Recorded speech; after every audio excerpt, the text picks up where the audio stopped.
I'm Dr. Justin Sledge, and allow me to welcome you to Being and Logos, an introduction to Middle-Platonism.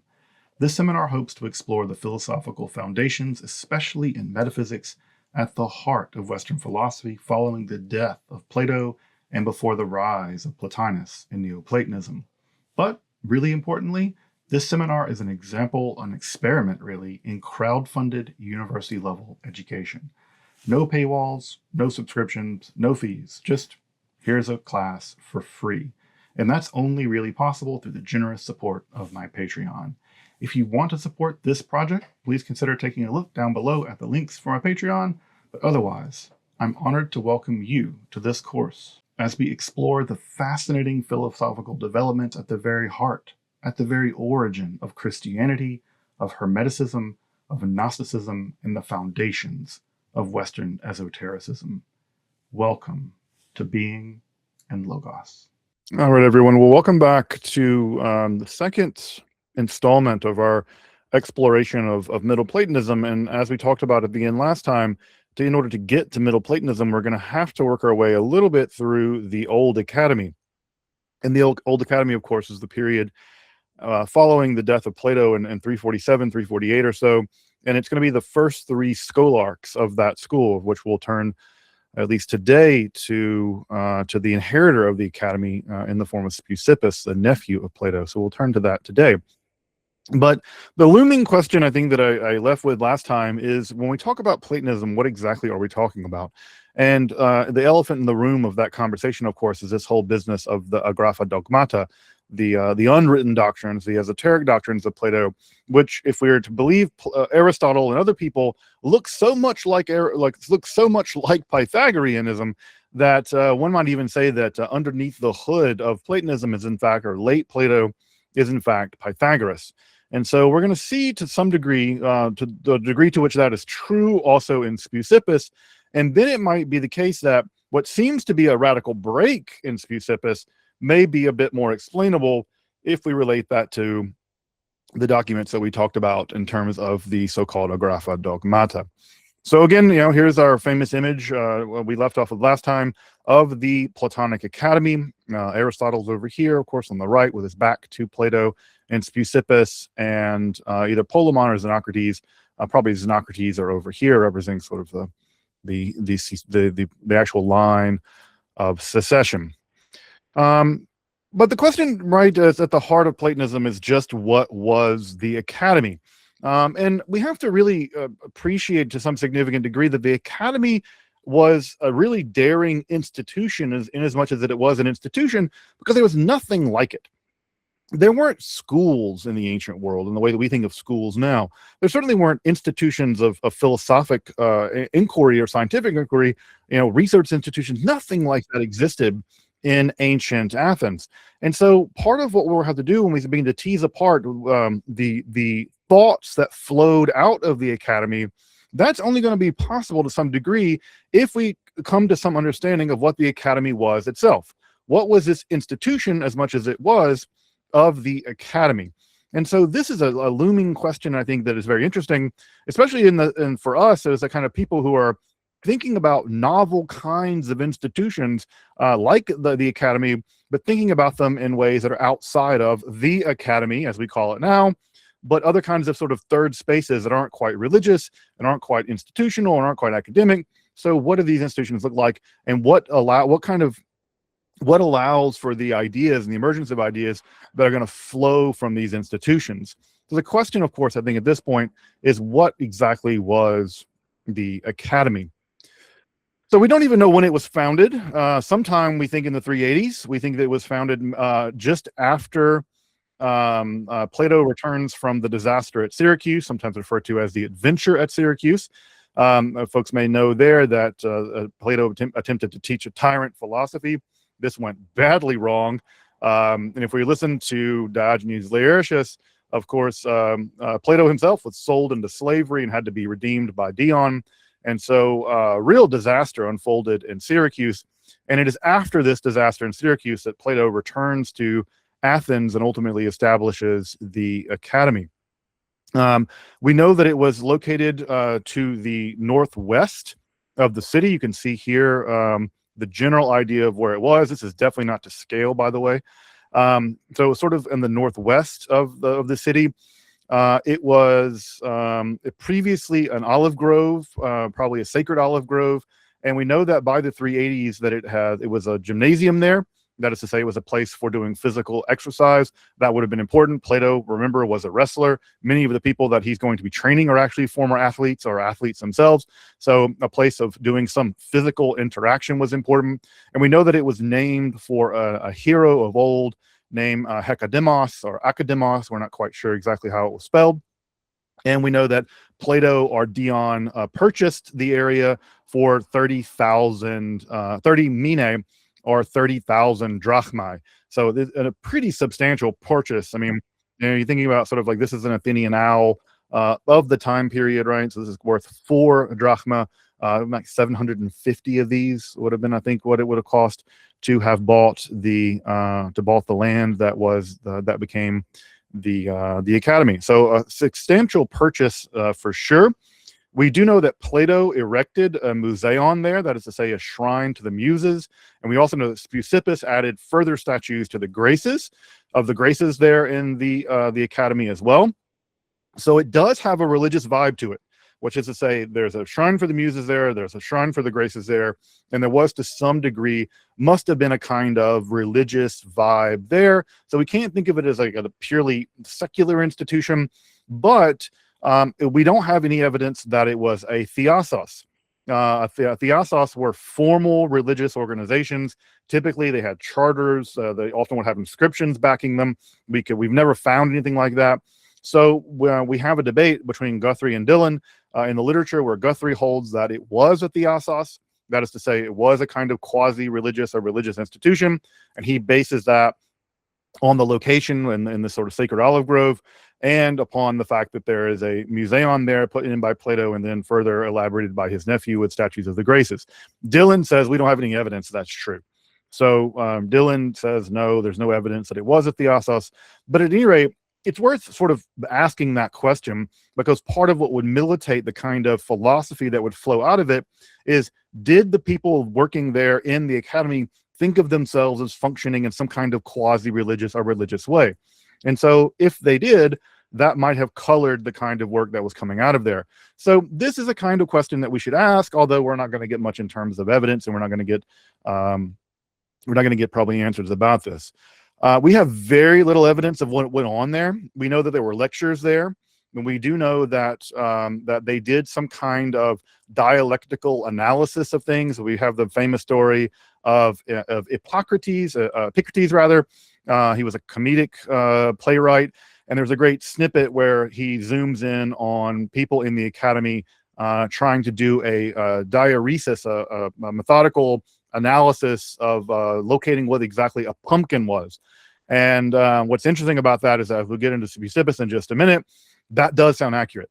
It does sound like the kind of analysis that they would be doing in the academy. And so that glimpse of the academy of them very nerdily trying to analyze the nature of a pumpkin, probably something like that really did happen there.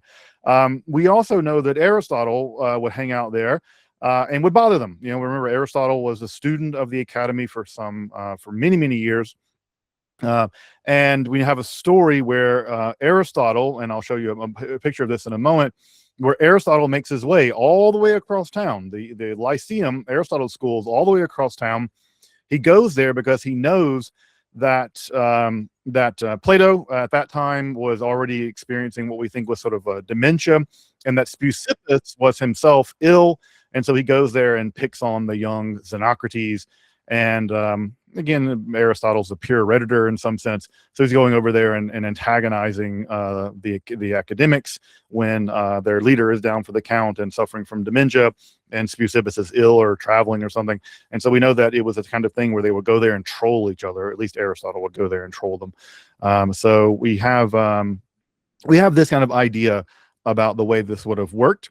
We do know that from that description of where he bothers Plato, that there was a peripatos.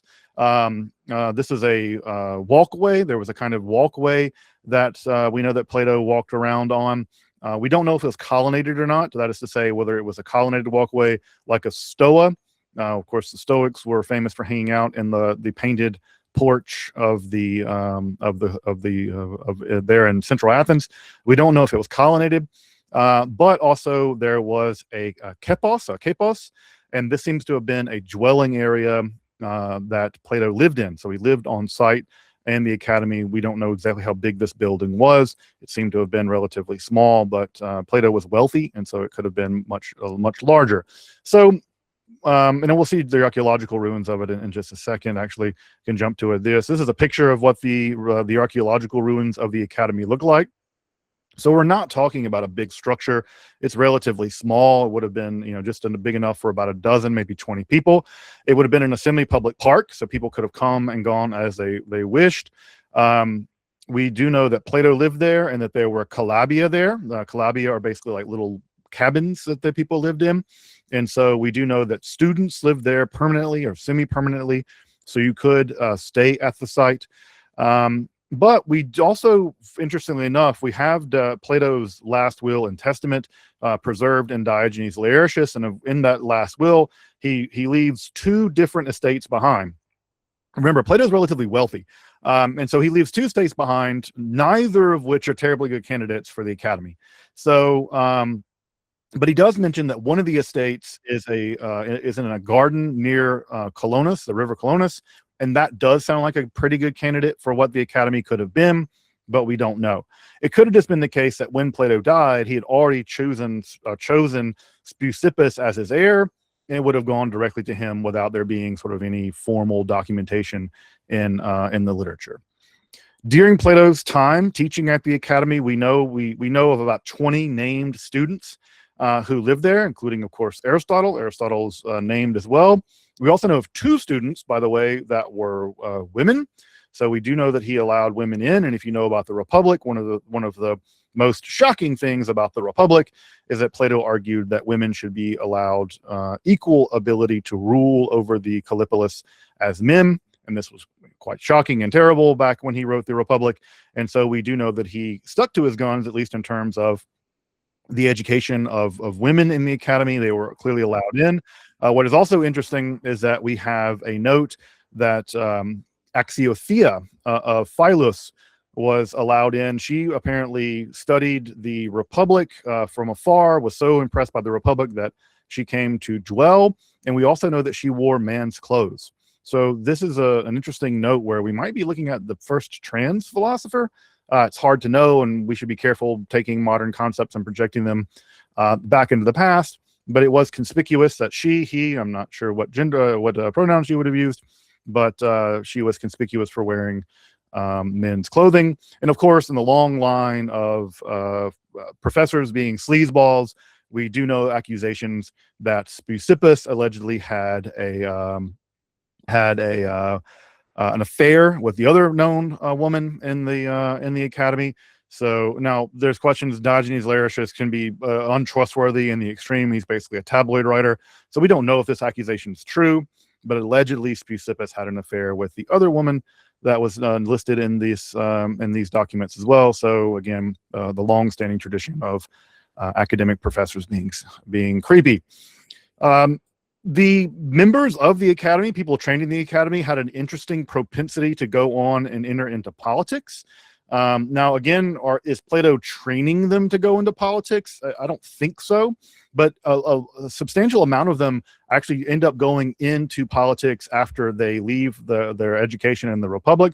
We also know, or in the academy, we also know nothing about the teaching program there, right? What were they reading? Were there classes? Was there a specific, like, could you take a metaphysics class, an ethics class? There's no data at all about that. But we do know that a lot of them ultimately went into politics. So we have people like Charon, who actually would ultimately go on with Alexander the Great's help. Alexander the Great. He ultimately became the tyrant of his own hometown. He was also a wrestler, by the way, so he and Plato could have gotten along about that.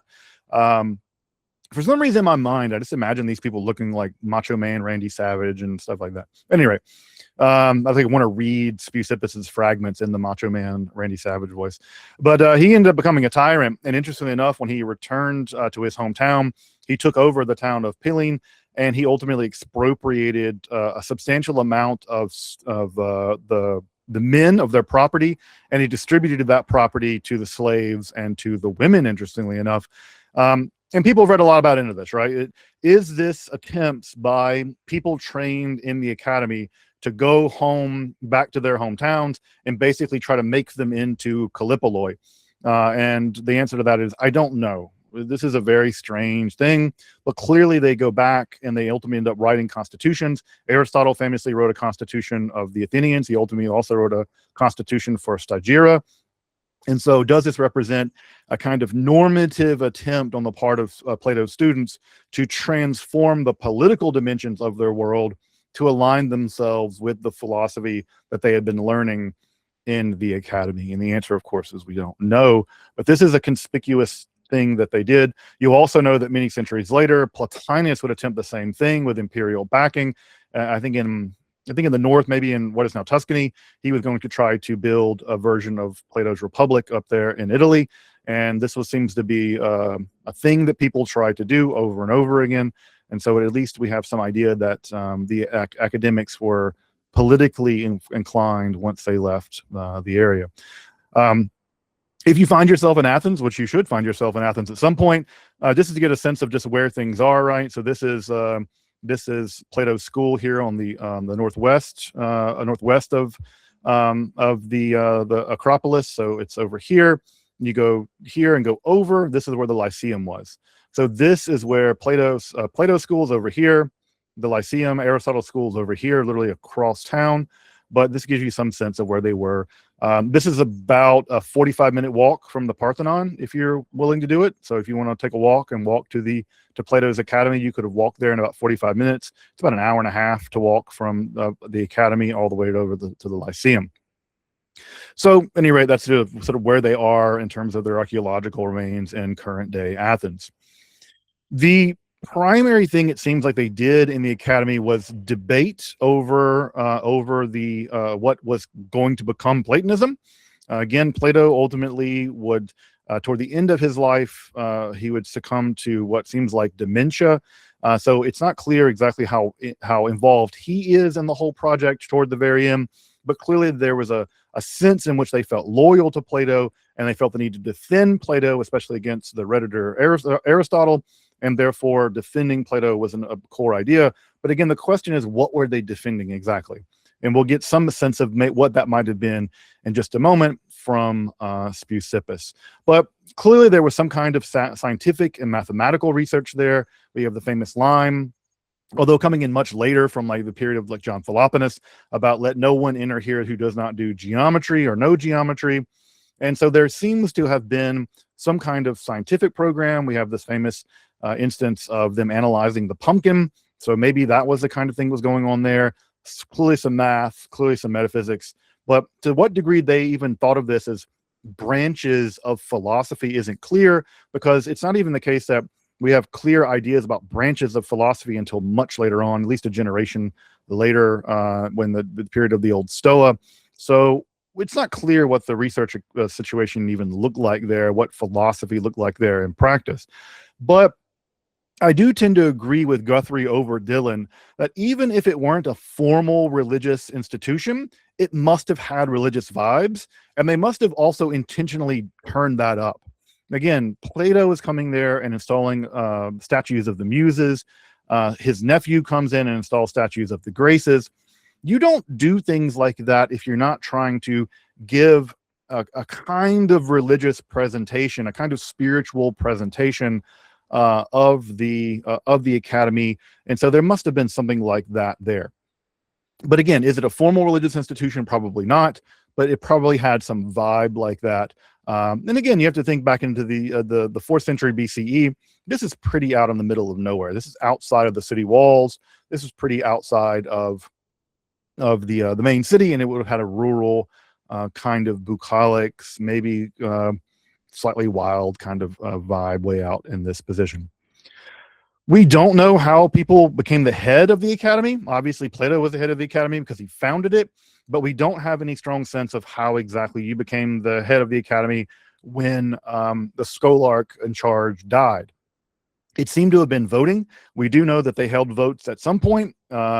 We also, it seems like in the case of Speusippus, specifically Plato's nephew, that he just ascended, right? That's the language that it would use. He just ascended to the position of scholarch. So maybe he was tapped already before Plato even died. So, and he may have been running actually running the institution before Plato died, like I said, because Plato suffered from something like dementia. And so, but we do get some sense later on that there seemed to have been a majority rule, and ultimately this was done through kind of democratic election. Again, a bit strange, because remember, if you think about the Republic, Plato does not have a high opinion of democracy. He thinks democracy is a degenerate form of a polis. In fact, it's so degenerate, it's on the border of becoming a tyranny. And so Plato has a very low opinion of democracy. And so the fact that it would operate through majority rule is interesting. So, but that seems to have been at least how it worked, or maybe through some kind of consensus, or maybe it was just obvious who was going to take over, but I'm not sure. The academy as we know it would be functioningly Platonic, again, with all the caveats. We'll get to that in just a bit, but it would seem to have been Platonic up until 266 BCE, when ultimately it would embrace academic skepticism. And as we'll see today, when we talk about Speusippus a little bit, the origins of that skepticism may actually be built into the kind of stuff that Speusippus is doing.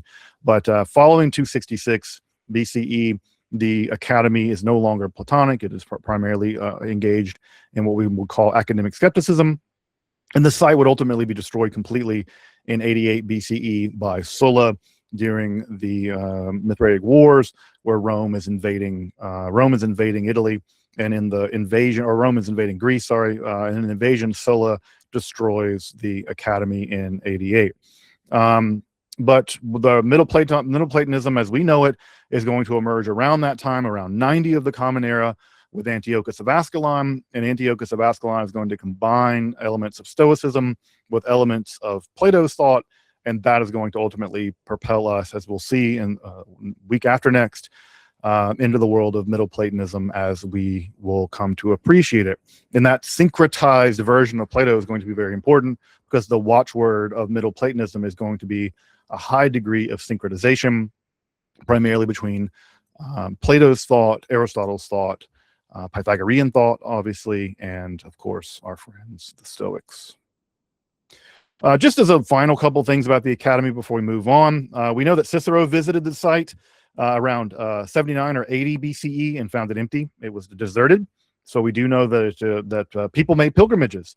And again, Cicero is going out of his way to go visit the academy.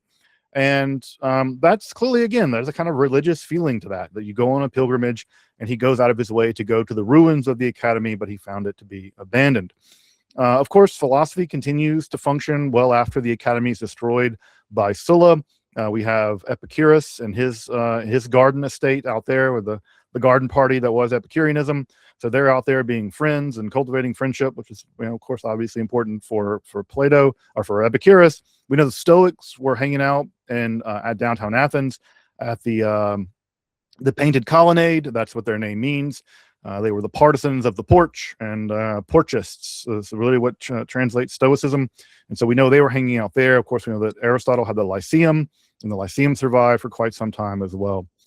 But after it was destroyed by Sulla, we know that it wasn't rebuilt until Proclus comes around centuries later. In the 5th century of the Common Era, we know that Proclus is going to find Plutarch and Syrianus there already teaching a kind of Platonic philosophy, although not in a formal institution. And Proclus would refound the academy as a more formal institution in about 410. Of course, this is already during the days where Christianity has achieved a high degree of hegemony. And of course, Proclus would famously have dreams where Christians would be looting statues of Athena from temples in and around Greece. And of course, famously had the dream where Athena told him that she was being exiled from her home in the temple, and she was going to come live with him. So Proclus clearly is trying to reinstitute these kinds of institution, and in direct competition with Christianity. Of course, that's not going to work. And in 529, Justinian closes the academy formally, and this is born out of basically the idea that the academy as a pagan institution at its very best could just generate heresy. So as a pagan center of learning, this was obviously flying in the face of Orthodox Christianity, and therefore, as an institution, you don't need to ask a bunch of questions if you already know the truth. And if the truth is just a question of working out the details of Christian orthodoxy, you don't need a bunch of pagan philosophers over there spinning their wheels, coming up with a bunch of heretical nonsense. And so Justinian would close the institution in 529. And for many intellectuals or people philosophically inclined, this marks the end of the classical era. You know, the closure of the academy is the end of the classical world, and everything else we now descend into the Dark Ages or something. Of course, that's not quite true, but it is a conspicuous number. Of course, the academics just didn't take this lying down. They packed their bags and they went east. And so we do know that the academics were given shelter under the Sasanian king Khosrau I at Haran. That is important. Anyone who knows their history will know that Haran is the last bastion of Hermeticism. Hermeticism is the kind of official astral religion or something like that in Haran. Haran is the last holdout for paganism in the region, and it's unsurprising that they're going to go to Haran. And we do know that they continue to work in philosophy. We do know that after Damascus was the last scholarch, we do know they went to the east. They settled in the area of places like Haran, and we see the great Renaissance in Syriac philosophy at this time. And Syriac language produces tons of material that are still being translated to this day. And so the academic institution that existed, founded under Proclus, was simply moved into the Sasanian Empire. Haran would be a functioning place of learning and paganism, sort of Hermetic astral religion, all the way up till its destruction by the Mongols in the 13th century. And people like Thabit ibn Qurra, the famous writer on talismans, would come from Haran and ultimately settle in Baghdad. And they would function until it was destroyed by the Mongols, not the Muslims. The Mongols would destroy it in the 13th century, and it goes away. And there have been several different attempts over time to build new academies, right? To build centers of learning which defend in their ideas a kind of idea of what Platonism was. And the two most famous ones that I think of are in the 1460s. Marsilio Ficino is given some degree of license to institute a kind of informal place of learning in Florence, where he is sort of refounding a Neo Academy, and that functions for quite some time, basically until they lose patronage. And so the Ficino Academy would flourish in the 1460s and I think into the early 16th century. And of course, the Cambridge Platonists would also function in the 17th century, and their meeting point where a great deal of important Kabbalah and Quakerism and Christian mysticism all sort of became melted with important Platonism under the aegis of Lady Anne Conway, who I've done an episode about if you want to learn more about her. But at Ragley Hall in England became the sort of meeting point for a lot of these kinds of folks, Norman Rosenroth and this kind of Rosicrucian environment. And in many ways, she is, in some sense, Lady Anne Conway is the one of the latest attempts to build a kind of academy in her own home, a stately home to be sure. Certainly, I would like to have had an academic experience in a beautiful home like that. So this is all just to say that regardless of what we don't know about the academy, we don't know a lot about the academy, the idea lived rent-free in people's mind for centuries. People idealized the academy. It had a kind of mystical feel to it, so much so that it didn't exist, they would build it.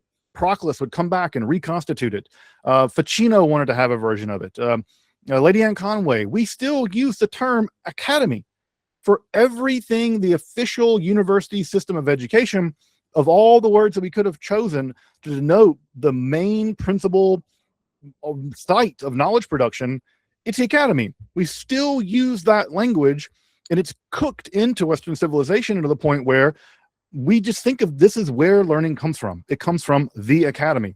And it is as if we are all spiritually descendant from this small lot in Northwest Athens, where a bunch of guys got around and debated about the nature of pumpkins. And everything that we do is somehow derivative of those guys talking about pumpkins. So the academy is the institution, and it lives in our minds and lives in our cultural institutions in a profound way. So that's sort of the structure of the academy, what little we know about it. But Plato dies, right? 347, Plato dies, and he is succeeded by his nephew Speusippus, who was aged 60 at the time. So he's not exactly a spring chicken, Speusippus. So he takes over the academy in 347, and there are all kinds of wonderful, colorful stories about Speusippus that we are preserved, that we have in Diogenes Laertius. The most famous example, and I have to mention these because if I don't mention them, someone will put them in the comments. Yes, allegedly he got really angry one time and threw a dog in a well. He threw his dog in a well. So there's, famously he had a bad temper. He had a bad anger problem. We also know that allegedly he had an affair with one of the younger women, one of the two younger women in the academy. But again, are these texts reliable? Diogenes Laertius also says that he suffered badly from arthritis, which seems totally possible. But also that he killed himself out of depression. He died in a depressive fit. I don't know what degree we should trust these stories. Again, Diogenes Laertius is writing so much after any of this stuff happened. And, just like YouTube, you get the clicks by saying outrageous things. Well, you get your manuscript, you get your scroll copied by saying outrageous stuff from there. So at any rate, we don't know much about Speusippus, aside from that he took over the school at about 60. And ultimately, he only held the position for 8 years. He would die in 338, 339. So he's actually only in the position for about 8 years before being succeeded by Xenocrates. Apparently, he suffered a stroke, and his leadership was ended and went over to Xenocrates. Diogenes Laertius does provide us a list of books that he wrote. So we do know that he wrote about 27 books, of which nothing survives. Fragments. That's it. Speusippus's legacy is completely lost to us, unless again we get lucky and they were able to read some of the scrolls at Herculaneum, or we find something in Egypt maybe. But virtually everything that Speusippus wrote is lost. We know that he wrote discourses and dialogues, just like Plato did, and his works are basically completely lost. Only fragments survive. If you do want to consult the fragments of Speusippus, congratulations, you can consult them in this wonderful edition by Brill. By Taran, and Taran has basically collected every single fragment of Speusippus and charges you exorbitantly for it because it's Brill. So if you want to read the fragments of Speusippus, they can be read there. I will warn you that they are extremely difficult to understand. Again, these guys are inventing metaphysics, and so often the language they use is very confusing. And as we'll see in just a minute, this becomes a big problem when we try to understand the actual direction of Speusippus's philosophy. So we have two problems here, right? The first problem is the problem of reconstruction. How do we reconstruct the philosophy of Speusippus from a bunch of disconnected fragments? Many of which, by the way, are preserved by Aristotle. And we know that Aristotle deeply disliked the philosophy of Speusippus. And so we have to ask ourselves the question, is Aristotle reliably representing this guy's philosophy to us? Now, we do know that Speusippus and Aristotle agreed on one thing, which is perhaps the most radical and shocking thing that Speusippus did away with, which we'll come to in a minute. So in some sense where Aristotle will say, I agree with Speusippus on this. We both agree on this. So it's hard to say the degree to which we can reconstruct this. The second problem is what I sometimes call the Oedipal problem, the Oedipal dilemma. When philosophers succeed their father or their uncle in this sense, there's always a need to set yourself apart from them. If you simply just teach the same dogma, as much as there was a dogma of Platonism, if you just do that, you're not actually sort of coming into your own. You don't really have any of your own ideas. And therefore, there's always a question of how do you separate yourself off from the father or from the uncle in this case? And as we'll see in just a minute, the way Speusippus seems to have done that is that he takes what we typically think to be the most important idea of Plato, the central idea of Plato, that is to say, the forms.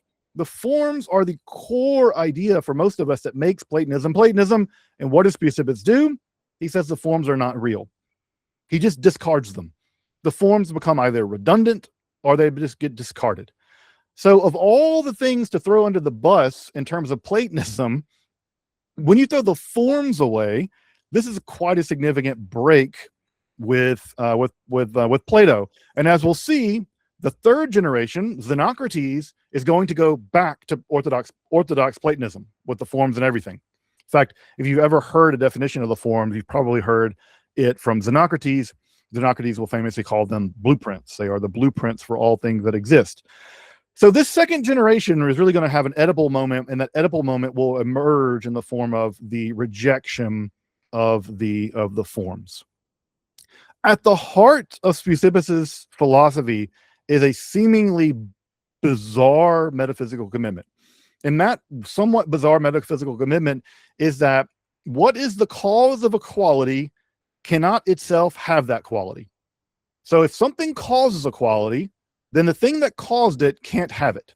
So if I cause something to be beautiful, I cannot have that beauty in myself, or at least not have it in the same way. Now, this is strange because typically when we think about Platonism, especially Neo-Platonism, we think about the forms containing all the things, and that when something is caused, like the manifestation of beauty, it's precisely because the realm of the forms has a form of beauty that can cause something to be beautiful. To use the language you sometimes see in mystical texts, it's like I can light a candle with one candle without diminishing the light of the other one. That the forms are infinitely productive without being depleted, and all things are instantiations of the infinite sort of overflowing of the forms. Speusippus seems to deny this. And again, this seems to be at the very heart of Platonism, of Neo-Platonism for sure, and the Western mystical tradition in general. Speusippus seems to deny this. So a core idea is whatever is the cause of a quality, the thing that caused it cannot have that quality. It's a very particularly strange idea. But we do know that he does inherit the alleged agrapha dogmata idea of the one and the indefinite dyad as first principles. So insofar as the existence of the one, remember the one is sort of the principle of stability, the indefinite dyad is the principle of change or extension, and it is by the impression of the one upon the indefinite dyad that generates the forms, etc., etc. This seems to have been the idea held by Plato in the Agrapha Dogmata. And it's there it's also there in the dialogues. If you kind of squint and look hard and look funny at it, you can kind of sometimes see it. So it does seem to be the case that the one and the indefinite dyad are preserved by Speusippus. But combining this idea, right, the indefinite dyad, the one imposing itself upon the indefinite dyad, that produces beings, right? It produces being, actually, right? It produces what is, to on. Now, given his thesis that when the thing that gives a thing a quality can itself have that quality, if it is the case that the impression of the one on the indefinite dyad generates being, then guess what? The one in the indefinite dyad can't have. They can't have being. Being cannot be said of them. And what Speusippus seems to do to the one and the indefinite dyad is elevate them to a hyper ontological state. That is to say, they are above being. They are above being because, again, they are the cause of being and cannot have that as a quality, and therefore they are hyper ontological. Therefore, nothing can be said of them. There are no predicates. There are no true predicates of the one in the indefinite dyad. Now, there are two things to point out about this that are very important. The first thing to point out about this is that seems to radically transcendentalize, right? Transcendentalize the one in the indefinite dyad. But secondly, nobody else after Speusippus will ultimately take this position. That is to say, other philosophers will say metaphysics is precisely what we can say truthfully about the highest register of ontology, the one. The exception of that, of course, are going to be the Gnostics. For the Gnostics, or many Gnostics, they're going to say that their one, the infinite Father, is beyond all ontology. Therefore, there are no predicates. And of course, who's going to resurrect this idea in the biggest way imaginable? Plotinus. So Plotinus is going to make a similar move, although not as radical as Speusippus, where he's also going to say there are no true predicates of the one. Therefore, it is hyperontological. Whereas for Plotinus, however, Plotinus will say that beauty and goodness do derive from the one. Speusippus rejects this. He says that we should aspire to the oneness of the one, but we cannot even say that the oneness of the one even applies to the one. So it is an aspirational thing, but we shouldn't predicate it of the one at all. So because nothing can be. So this is a somewhat strange move that Speusippus makes. And right, again, the core idea in Plato is that the one, the beautiful, and the good are all the same. Right? The one, the beautiful, and the good are all the same. For Speusippus, insofar as the beautiful and the good are caused by the indefinite dyad and the monad, the one, it cannot be said of them. Therefore, and this is important for our axiology, there is no axiological underpinning of relating the one and the indefinite dyad to a sense of goodness. And this is a pretty serious problem, in that if it is the case that that goodness and beauty are derivative, to what degree can they be absolute? To what degree can we judge them as absolute cases? And even Aristotle finds this outrageous, because even for Aristotle, his thought thinking itself generates goodness, and we aspire to that, and that is just the final cause. The final cause is sort of the lure of the one, luring us back, luring all things back to the good, to goodness and beauty. That's the final cause of all things. All things persist in their being, trying to maximally be the thing that they are, whether it's human reason or a tree or whatever. For Aristotle and for Plato, axiology and ethics, or axiology and ontology, are the same. They're the same thing. Axiology and ontology are fundamentally the same. For Speusippus, they cannot be. They can't be, because in a fundamental way, goodness and beauty are produced by the one and the indefinite dyad, and therefore they can't be said to have had those qualities. So there's no way to trace your axiology back to a fundamental ontological statement. Now, Aristotle is going to, in some sense, flip, or he contrasts his position on the what he calls the Pythagoreans and Speusippus. The fact that Aristotle groups Speusippus together with the Pythagoreans should be salient to us. We may be again looking at how Plato, the late Plato, was heavily Pythagoreanizing, and therefore that is carried forward by Speusippus, and again is sort of a weird negative image example of how the Agrapha Dogmata show up in Speusippus' thought. Speusippus' thought may be an extension of the teachings of the Agrapha Dogmata, and therefore the fact that he groups Speusippus with the Pythagoreans, Aristotle does, that may be a clue for us. And of course, what does he do? Aristotle contrasts his conception of the one with that of Speusippus. Whereas for Speusippus, the one is beyond all predication and therefore is beyond all activity. And this gets weird, because we have to ask ourselves, how is it that the one and the indefinite dyad generate reality? And this is an outstanding question in the metaphysics of Speusippus that we don't have an answer to. What Aristotle does is say, this is ridiculous. If the one is so aloof as to be inactive, and we can say nothing about the action of the one, then it's simply pure potentiality. And pure potentiality will never generate a cosmos. Pure potentiality simply will never generate a cosmos. And therefore, because this is completely ridiculous, Aristotle thinks, this bizarre position of Speusippus and the Pythagoreans, you don't get to here. All around you is proof that the one cannot be pure potentiality. So what is Aristotle's contrasting answer? Well, it's energeia. The one is energy. It's productive. It's active. It's activity.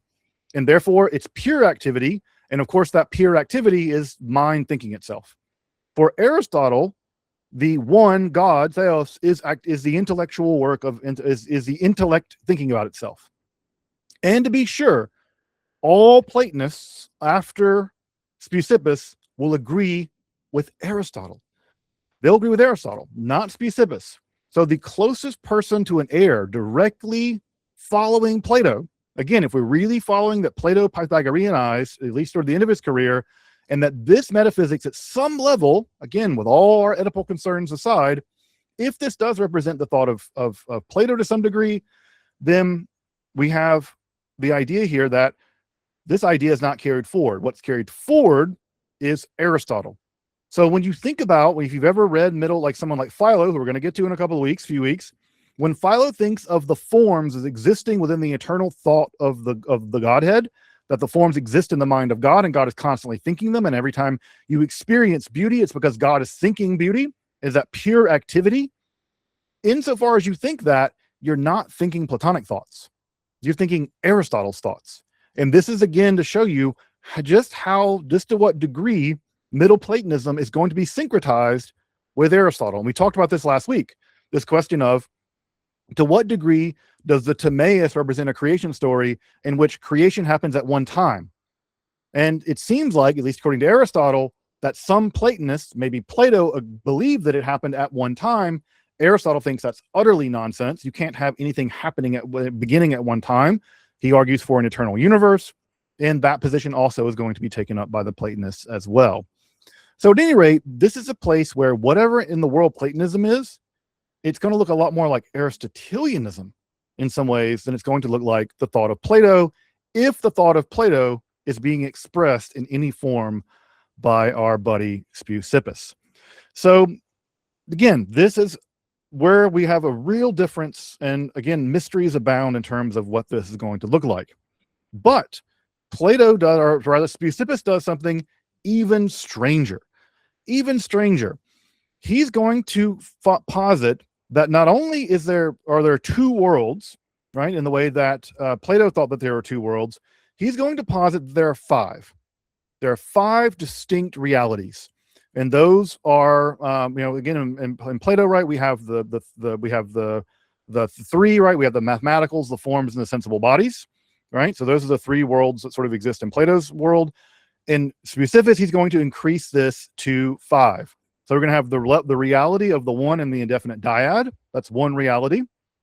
That will somehow give rise to the next reality, which is number and magnitude. That will somehow give rise to another reality, which is the realm of the geometricals. That will in turn give rise to soul, the world soul and our souls. And then finally, that will give rise to matter. And matter is the principle of divisibility and ultimately the principle of evil. But again, notice what's missing. There are no forms. Aristotle famously points out that Speusippus and he agree on one thing. There are no forms. The forms, the Platonic forms, are simply not to be found in his system at all. So again, what does this tell us about the late thought of Plato? If Speusippus, in those last 8 years of his life, is writing down a version of Platonism in which he and Aristotle can agree that there are no forms, what does that say about the late Plato? And what does it say about Xenocrates, who was also alive during Socrates' time or Plato's time, but Xenocrates is going to reinstate the forms and make them central. So is this an Oedipal moment where Speusippus is killing the father, and he's killing the father by eliminating what was most central to Plato's thought, the forms, or is a formless Platonism, which sounds almost like a contradiction, is a formless Platonism authentically representative of the late Plato? The answer is we don't know. The answer is we don't know. But this is going to lead, also, by the way, he seems to think that basically the forms are the Pythagorean tetrachus, that is to say the 1 plus 2 plus 3 plus 4 plus 5, right? It gives us the number, the decad. He thinks that is, in fact, is in the indefinite dyad. So that generates the indefinite dyad. So that seems to be what he thought the forms were. Basically, he just, in the way that the late Plato seems to be mathematicizing them, it seems like Speusippus just goes all the way and just fully mathematicizes them. Now, this is where we get into a extremely difficult piece of Speusippus's philosophy. And there's a lot of debate about exactly what he means by this. So you'll forgive me if I'm being provisional, because we only have fragments and the position seems so bizarre that that many scholars have wondered whether Speusippus believed this or not, but it seems like that he did. This is sometimes referred to as the many captains critique of Speusippus made by Aristotle. Aristotle said that famously from the line in Odysseus, right? Don't let there be many captains, let there be one captain if you're going to correctly drive a ship. And the many captains argument seems to be that Aristotle understood Speusippus as believing that all 5 registers of reality all had their own unique metaphysics. Now, I know that that doesn't sound extremely weird at first, until you think about the idea that for the vast majority of philosophers, there is simply one metaphysics to rule them all. The metaphysics that applies to God will apply to angels, to daimones. It'll apply all the way down to matter tattering off into the void. There's simply an idea that there is one metaphysics, just one. And Speusippus seems to think that there are five distinct, logically distinct metaphysics, that at every register they have their own set of first principles. Now, how this is supposed to work is not clear, but it seems like he believed, right, that the reason why each one has to have its own distinct ontology, at all 5 levels have to have a distinct ontology, is that if the one were completely uniform and the one generated anything at all, or the one in the indefinite dyad, then that would only generate itself, and therefore it would be no change. If it generated anything, it would generate itself, and therefore it would not generate anything of change. Therefore, what has to happen is that for every register of reality, there needs to be an entirely different set of principles. Otherwise, it would be complete ontological homogeny. Now, this is an interesting position. Now, there's lots of reasons I think this is interesting. The closest analogy I can give you to this is that in physics now, we have this famous problem, and this is an analogy, so take it for what it's worth. It's an analogy. We know that quantum mechanics has its own set of rules, and we know that relativity has its own set of rules, and for whatever reason, they don't talk to each other. But we can't get them to talk to each other. We don't know what binds them together. Speusippus would say something like, yeah, maybe they're just 2 distinct realms that have nothing to do with each other causally. There's never going to be a unified theory, because they're just different metaphysical realities, and they both exist, and we kind of are intersection of all of them, but they're never going to talk to each other.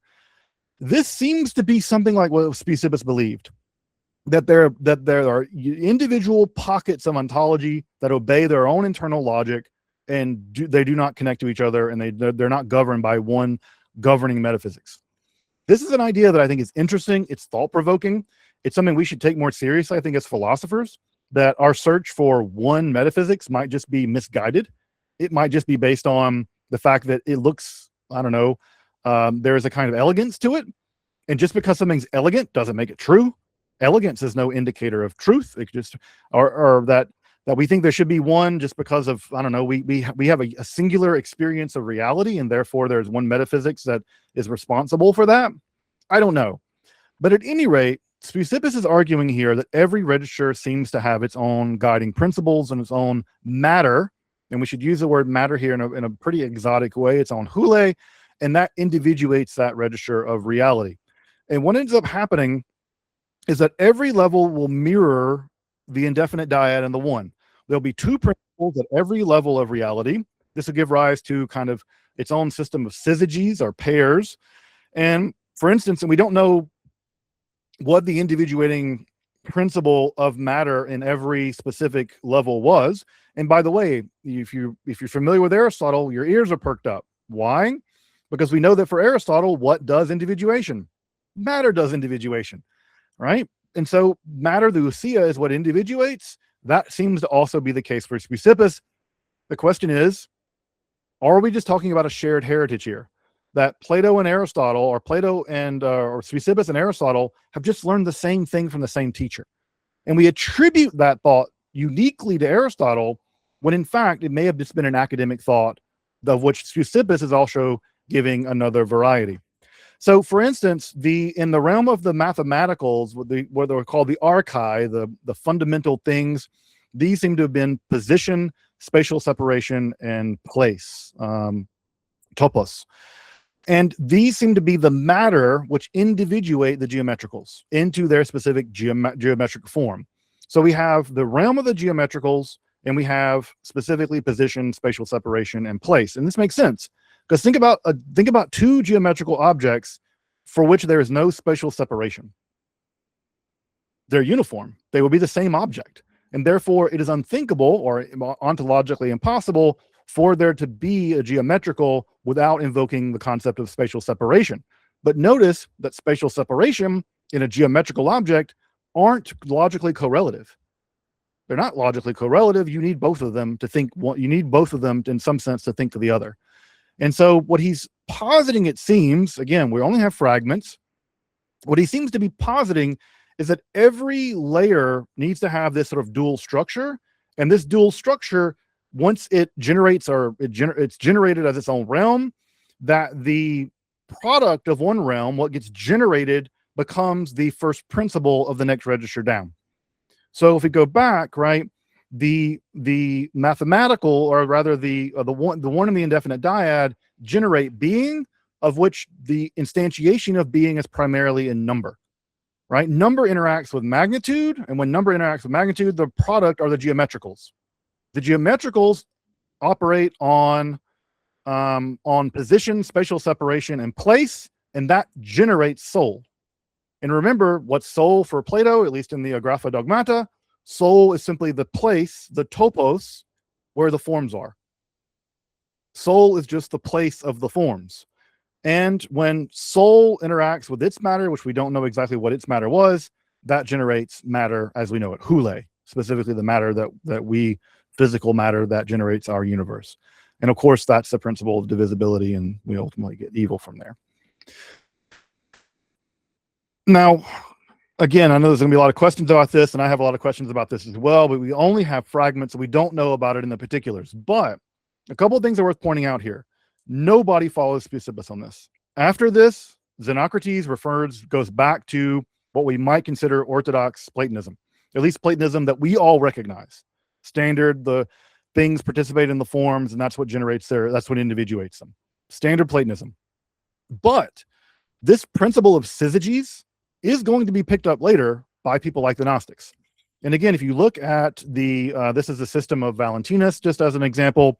Valentinus' system there is a primary hyperontological pair, and that primary hyperontological pair generates another syzygy. From that dialectical interaction of those syzygies, it generates more and more and more and more. And the system is a structure. Valentinus' system is one of pairs, syzygies being generated out of each one. The Orphic system, if you're familiar with the Orphic system, is even more the case of this, where a syzygy sort of generates a product, and that product becomes the next syzygy on that next dimension of reality. So what what Speusippus is trying to describe to us is, I think, a pretty simple, important philosophical problem. How does being become becoming? How does being become becoming? How does unthinkable, hyper ontological being generate being? And how does that being, which should be uniform, again, this is Parmenides, right? That being should be uniform, unchanging, static, and homogeneous. How does that generate this, the world of becoming? And what he offers for us, as much as it is a very interesting system where distinct ontological registers are generated out of some kind of internal dialectic, and that ultimately generates the reality as we know it. Because that gives us some mechanism by which reality comes to be. So the system of syzygies, the system of the ontologically distinct realms, the so-called many captains, this ontology will never be followed up on, basically, in Western philosophical history. There are no philosophers out there that I know of, maybe a few exceptions, that posit the idea of multiple non-interacting or weakly interacting ontologies. Usually the idea is, look, there's just the one ontology, there's the one metaphysics, and that's the game. Speusippus seems to be the grandfather of a quite shocking and quite novel, and I think daring, idea about the way the universe, or the way that being or becoming may have been generated by, in some sense, non-interacting or weakly interacting metaphysical systems, which are all distinct from one another. And insofar as that is true, this is a truly daring piece of philosophy, perhaps in some sense only possible because he's at the very beginning and he doesn't know what he shouldn't be doing. He doesn't know that this sounds strange. He's just following his thought to the end, which is what every good philosopher should do. And he generates, at least on the face of it, quite a strange idea. Just to wrap up Speusippus, a few more things are worth noting. Most of it is axiology, which I'll talk about just very briefly. The lowest register of being is very much imperfect, as you probably have noticed. It's not very good down here.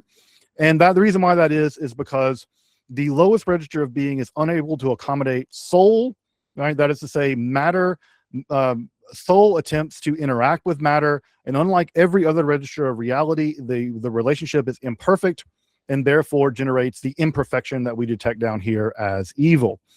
That's important because, one, that sounds just like the Timaeus. That's exactly Plato's standard argument for what evil is. Evil is simply what we detect as the imperfect ability of the forms to be impressed into hule, into matter. Speusippus seems to give us a reason why it tatters off here, why it stops here. At every other layer, at every other register of reality, the fit was perfect. And the fit was perfect and generated the next thing. And the fit was perfect and generated the next thing until it got to the very level of the very soul interacting with hule. The fit was imperfect and it generated this sort of botched reality. That, right, that in the Timaeus, this sort of line from Speusippus is going to sound, again, it has a kind of Gnostic feel to it. That explains why there is evil. And this is, again, something like a more analytic form of the mythology of the Timaeus. So he's giving us a specifically straightforward metaphysical account as opposed to a mythological account. So in this case, he's giving us an analytic story of why reality is the way that it is, as opposed to a mythological one. Axiologically, right, he's not able to derive his axiology from the one because the one is beyond all goodness. But what he does say is that the serenity of the one is something we should aspire to. That the one is unchanging, and therefore, at some level, we should be unchanging. The one is serene, is not disturbed, and we should aspire to that. And famously, what he does is he describes the point of life, and again, a divergent way from Aristotle, who said that the point of life was eudaimonia, happiness, having a good soul. He actually uses Speusippus seems to make the aim of reality alclesia. Alclesia means something like freedom from disturbance, even like freedom from the crowd. If you think about a crowd, a sort of like disturbing thing that's bothering you, the goal of his life is to achieve a kind of freedom from disturbance as we emulate the one. And this is a state of virtue as a mean between both pleasure and pain. And again, if you know your Aristotle, you immediately hear Aristotle here, right? Aristotle's idea of eudaimonia is achieved as a mean between excess and deficiency, and that is your virtues are a mean between two vices. It seems like that seems to have been just an academic idea, of which we have Aristotle's version of that academic idea. It seems like we have the same thing in Plato or in Speusippus. Speusippus is saying it's a freedom from disturbance, and that is achieved by moderating between pleasure and pain. Therefore, we find a measure, a mean between pleasure and pain, and that mean is what he calls freedom from disturbance. Now, unlike the Stoics, who are going to be knocking at the door in just a minute, both Aristotle and Speusippus, so we might say Aristotle and the Academy, both agree that some degree of external goods is required for eudaimonia or for alclesia. And insofar as you need some external goods, things like money or good housing or whatever, this is going to make them distinct from the Stoics. And we know this because the Stoics, who are going to come on the scene in just a minute with Zeno, Cleanthes, and Chrysippus, all attack the Academy because the Academy admits that you need to have some external goods for achieving eudaimonia. Remember, for the Stoics, the sage needs no external goods in order to achieve eudaimonia. Therefore, their state is apatheia. They're freedom from their pathoi, and therefore they don't need external goods to achieve that. And therefore, the sage is happy even while the sage is being tortured alive or something. And so This is very different from both Aristotle and the Academy, and we know that later on the Stoics are going to attack both Aristotle and the Academy for holding on to the idea that external goods are at least necessary, certainly not sufficient, but necessary for eudaimonia. And we know this is true, that the academics hold this position because Aristotle will attack them for it. So at any rate, what I want to end on with Speusippus is that Speusippus is at some level probably expressing at least ideas that were current in the Academy. And that should be positively shocking for us. Because if it were current in the Academy that there were simply no forms, that's shocking. Because the one thing that we associate with Plato more than anything else is the forms. And it seems as if, right, that Plato, or at least the late Plato and Speusippus, rejected the existence of the forms. That's already, it seems like a bridge too far. Again, just try to say out loud, formless Platonism. It just seems like a contradiction in terms. I feel kind of dirty saying it. Committed some kind of weird crime against philosophy. But also, what also seems to have happened is that Speusippus has introduced a bunch of innovations that the Academy will not follow through on. In the 8 years that he was in charge, he comes in, he says, we're going to up the level of ontological registers from 3 to 5, and we're going to say that those are distinct, and those distinct ones don't interact with each other. They generate all these pairs, these syzygies, and that's how being is generated, ta'on is generated from the absolute potentiality, the serenity of the one and the indefinite dyad. Being is generated from that and then flows down to our world here and the world of the cosmos. This is not followed up by Xenocrates or Polemon or any other Middle Platonic philosophers. So what do we do with Speusippus? The short answer is, I don't know what to do with him. Is he an aberration, or is he the accurate representation of the late Plato's thought? Is this Platonism?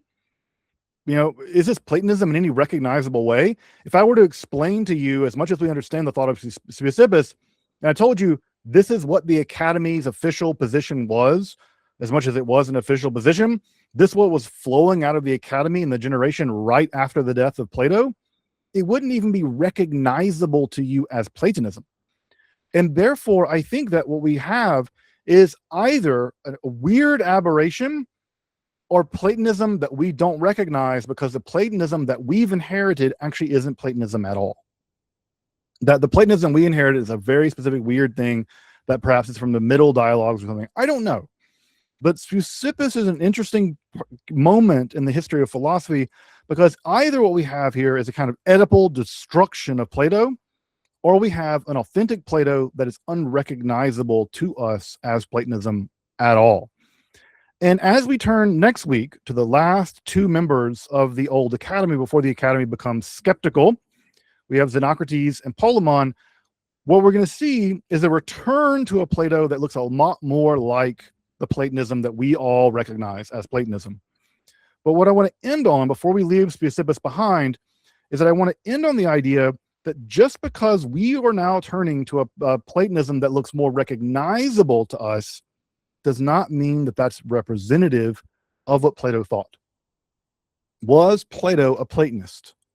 Again, it's like a cheeky question, but I think it's a live one, because if Speusippus represents an authentic line of Platonism, then it's not a Platonism any of us recognize. And if it is just an Oedipal moment where he's just obliterating Plato, that seems odd too, because why would Plato have chosen him as an heir if Speusippus is teaching things clearly in contradiction to Plato? How would that even emerge? So lots of questions here, folks. And again, we're not even in the Middle Platonism yet, but we can already see, I hope you can recognize that what is going to emerge in all of this is a very strange dynamic where what we think we know about Platonism, about Stoicism, about Aristotelianism, all of this is going to become sort of a weird kind of funhouse mirror of philosophy. So don't hold on too hard for your idea of what Plato taught or for what Platonism is. Most of what we're going to be seeing here is wild innovation. And that wild innovation, to me, is representative of authentic philosophy. But in the case of Speusippus, what we have, the inheritor of Platonism bequeaths to us a Platonism unrecognizable as such. And it's only in the third and the fourth generation of the Academy, with Xenocrates and Polemon, that we will see a return to something recognizable to us as Platonism.